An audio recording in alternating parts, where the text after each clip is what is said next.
Good morning. Yesterday was day 96 of my AT through hike. Let me recap a little bit for you. It's a very busy day. I left the RPH shelter, pretty early, 6 a.m. It had rained overnight like I expected, and it was still raining at like 5 a.m., which made for a very wet trail to start out with.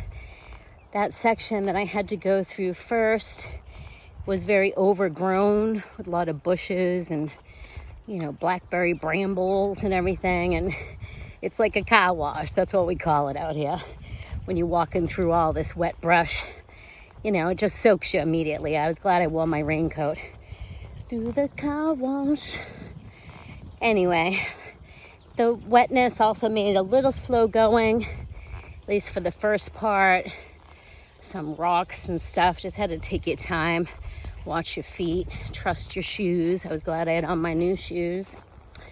And that slowed me down, but I was able to pick up a little more time and some other easier sections, but it was more of the same, up, down, up, down, up, down. Nothing too difficult.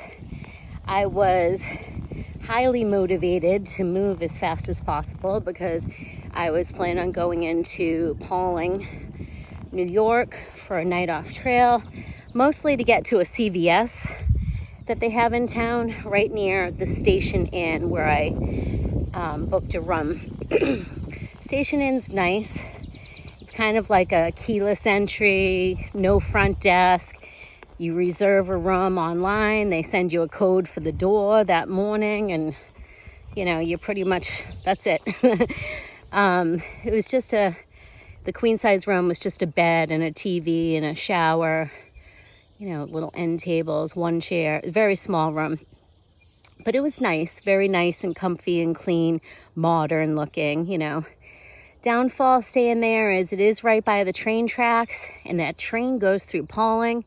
Geez, every 2 hours is a train at least, all night long, all morning long, all day long. So it's funny, they give you earplugs on their little nightstand. I definitely used them. It wasn't like blaring train, it wasn't like wicked loud, but you did hear it, and they have to beep as they go through town in case people are walking or whatever.